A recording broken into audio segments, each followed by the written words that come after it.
अब जब होई धर्म की हानि, बरही असुर अधम अभिमानी। क्या बात है, क्या बात है।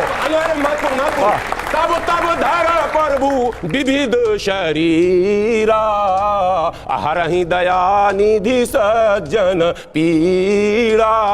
अब एक सवाल इसमें पैदा होता, यदा यदा ही धर्मस्य पूरा पढ़ेंगे और इसका भी अर्थ निकालेंगे। विद्वान महाराज से के सामने तो हम कुछ भी नहीं, ABCD भी नहीं है, जो रात दिन तो यही प्रवचन करते हैं। ये एक बड़ा सवाल, चूंकि आपने धर्म से पूछा, कुरान से तो हमने कह दिया है, हम मानते हैं मोहम्मद साहब से पहले चाहे बुद्ध हो, चाहे भगवान कृष्ण हो, चाहे राम, सब अवतार हैं, इसलिए कि सब लोग अपने समाज में रिफॉर्म के लिए जाने जाते, सबों ने समाज को एक सही दिशा दी, एक प्रचार। तो कहना क्या चाह रहे हैं आप? तो ये मतलब ये क्रूरता जब हो रही थी तो किसी ने अवतार क्यों नहीं लिया, आप ये कह रहे हैं? अगर डिबेट धार्मिक हो तो भी निकल जाएगा निष्कर्ष, और हिस्टोरिकल डिबेट हो तो भी निष्कर्ष निकलेगा। अब एक लास्ट पॉइंट, इसी पर अरे आपने तो बहुत महत्वपूर्ण सवाल उठा दिया है। नंदन जी जल्दी से जवाब मुझे सुनिए। मैं इनके प्रश्न का जब जब हो धर्म के आने बाड़े असुर अदब अभिमानी, तब तब धारे प्रभु विविध शरीरा, विविध का चर्चा नहीं किया इन्होंने। विविध शरीरा है, विविध शरीरा। वो ऑलवेज नहीं आते, कभी कभी अपनी शक्तियों को भी भेजते। और जब सुनिए ना, हम कथावाचक हम हूं कथावाचक। सुनो, जब जब जिन जिन आतताइयों ने वो कार्य किए, तब तब भगवान ने अपनी दिव्य शक्ति देकर कुछ राजाओं को भेजा, और उन राजाओं को भेजकर उन मस्जिदों को तोड़वाया, फिर वहीं पर मंदिर बनवाया। कहां? कृष्ण जन्मभूमि पे।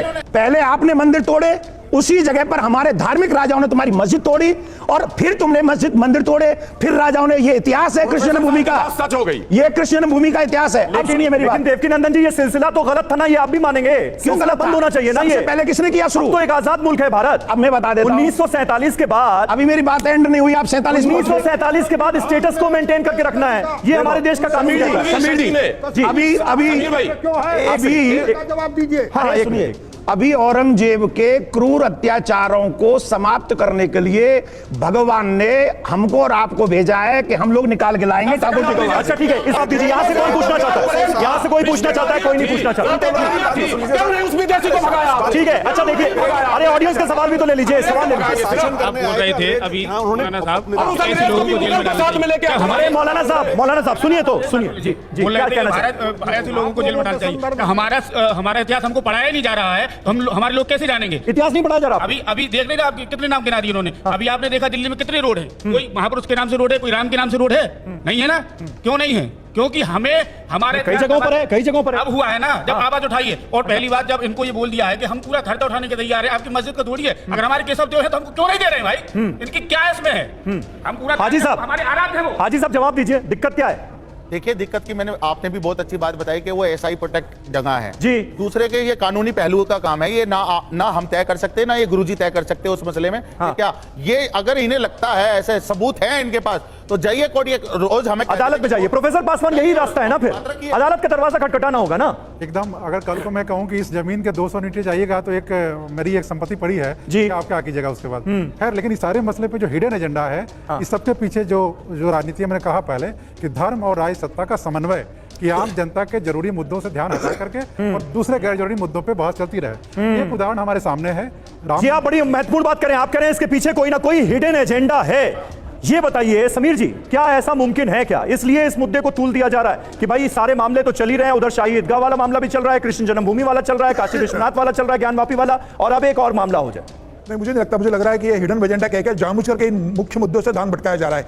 मुझे लग रहा है कि स्वामी जी ने जो बात कही थी कि भाई अयोध्या में राम मंदिर बन गया है, कृष्ण में मथुरा में कृष्ण जी का जन्म स्थान है, शिव जी का बनारस में 12 ज्योतिर्लिंग है, तो हिंदुओं के पास तो 3 देवताओं के जो आराध्य हैं उनके लिए जगह मांगी जा रही है। और जहां ऐसा लग रहा है कि वहां पर अगर मथुरा में इस तरह की, तो मथुरा में तो कृष्ण जन्मभूमि मंदिर है ना? अगर कृष्ण जन्मभूमि है, लाखों करोड़ों हिंदू लोगों का, पूरे हिंदुस्तान में नहीं पूरे दुनिया भर के हिंदुओं के लोगों का तीर्थ स्थान है, लोग वहां दर्शन करने आते हैं। मुझे ऐसा लगता है कि मुस्लिम समाज को भी मन बड़ा रखकर उस जगह को हिंदू समाज को सौंप देना चाहिए, वहां भव्य कृष्ण मंदिर बन देना चाहिए।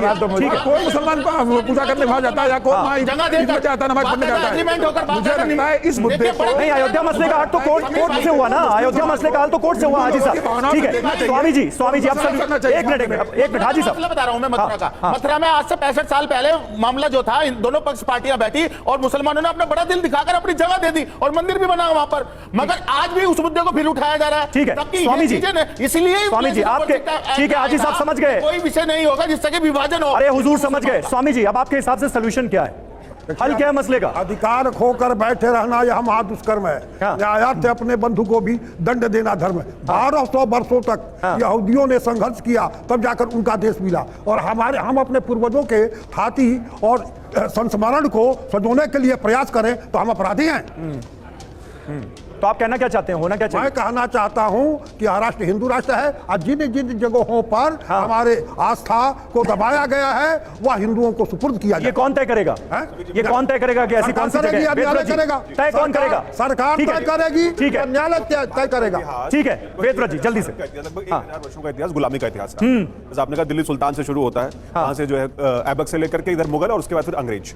एक बड़ा आपने बात कही कि अंग्रेजों भारत छोड़ो और मुगलों भारत मत छोड़ो, ऐसा कोई बात नहीं है। आप देखिए अंग्रेज भारत में आए थे, उन्होंने भारत की पूरी व्यवस्था का शोषण किया और उसके बदौलत इंग्लैंड में उन्होंने खड़ा किया। एक्सेप्ट कर लिया इन्होंने। सुन तो लीजिए सर, पूरी बात अच्छा शासन किया तो खत्म नहीं किया उन्होंने। आप अगर इतिहास नहीं जानते तो इतिहास को ढंग से पढ़िए। इतिहास के नैरेटिव को, इतिहास के नैरेटिव का नाम बता दीजिए, मुगलों भारत छोड़ो कहां पर है?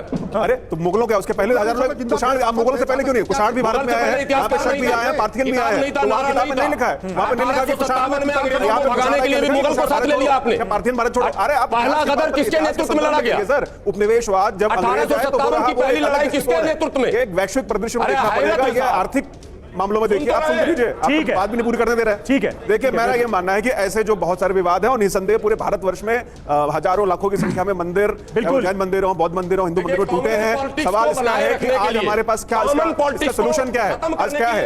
देखिए 70 वर्षों में देवकीनंदन जी का पॉलिटिक्स से क्या वास्ता है? और एक और बात है यहाँ पे, देवकीनंदन जी पॉलिटिक्स से कोई वास्ता है आपका क्या? ये पॉलिटिकल एजेंडा तो नहीं चला रहे आप? एक मिनट देवकीनंदन जी बात यहाँ पर हो रही है कि असल मुद्दों से ध्यान भटकाने की कोशिश है, ये पॉलिटिकल एजेंडा है, पॉलिटिक्स से कोई वास्ता है क्या आपका?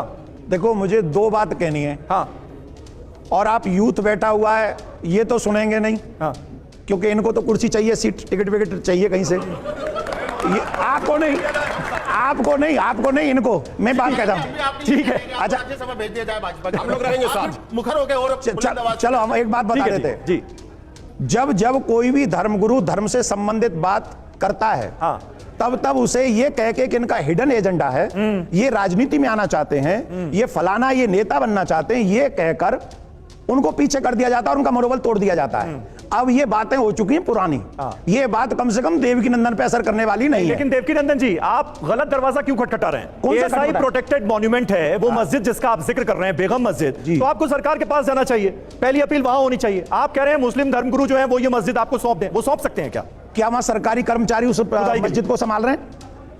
हाँ, क्या वो वहां जाके सरकारी कर्मचारी वहां जाके मस्जिद में नमाज अदा कर रहे हैं? किसके अंडर है? वहां का चेयरमैन कौन है? वहां व्यवस्था किसके हाथ में? सरकार द्वारा नियुक्त है सर। अरे हम सरकार के द्वारा नियुक्त है, पर नियुक्त कौन है? हाँ, नियुक्त तो जब कौन है नियुक्त? वो नियुक्त तो देख रेख के लिए कोई तो हम चेयरमैन साहब से, आप जैसे धर्मगुरुओं से हम तो चर्चा कर रहे हैं, हमसे भाईचारा। अरे हम तो देखिए सुनिए, हम तो याचना कर रहे हैं कि हमसे भाईचारा निभा लो। और याचना के बाद क्या होगा? निभा लो, हमसे कोई निभा ही नहीं रहा। नहीं देवकीनंदन जी आप कह रहे हैं अभी हम याचिका कर रहे हैं, याचिका के बाद क्या होगा? देखिए कल तक सिर्फ याचना होगी। हाँ, 25 तारीख तक जब तक 5 दिन पूरे नहीं हो जाएंगे तब तक सिर्फ याचना होगी। दूसरे स्टेप की चर्चा हम नहीं करेंगे। दूसरे स्टेप की चर्चा हम क्या करेंगे? ये 5 दिन कंप्लीट होने के बाद। कब? इसमें एक तरह की धमकी नजर आ रही है लेकिन देवकीनंदन। नहीं धमकी क्या है इसमें? मतलब आप क्या करेंगे भाई, क्या करने वाले हैं? इसको थोड़ा सा वो बनाइए ना, क्या बोलते हैं उसको, सस्पेंस। अच्छा, इसको सस्पेंस है। तो ये सस्पेंस बनाकर रखना चाहते हैं आप? मैं इसलिए रखना चाहता हूं क्योंकि अभी से अगर अभी मैंने कोई मन बनाया नहीं, पर जब ये कह देंगे कि नहीं हम तुमको अपने दरबार से खाली हाथ भेजते हैं, उसके बाद हम अपनी कोर कमेटी बुलाएंगे, वो चर्चा होगी। वो तो ना हाँ कर रहे हैं, वो तो ना कर रहे हैं। याचना के बाद रण होगा। नहीं वो आप कह रहे हैं, मैं नहीं कह रहा हूं। वो ये कह रहे हैं, मैं नहीं कह रहा हूं। मैं तो जो भी करूंगा संविधान के दायरे में करूंगा। और आप यकीन मानिए जी, संविधान ने जो मुझे राइट दिए हैं उस राइट को रखते हुए अगर इन्होंने भाईचारे के नाते हमारी अर्जी को बेअसर कर दिया, नामंजूर कर दिया, मैं आज आपके चैनल से प्रॉमिस करके जाता हूं, या तो मस्जिद से मेरे लड्डू गोपाल आएंगे, और जब तक लड्डू गोपाल नहीं आएंगे, चाहे मुझे अपनी जान दांव पे लगानी पड़े, मैं तब तक ही लड़ाई लड़ूंगा संविधान के दायरे में। चलिए।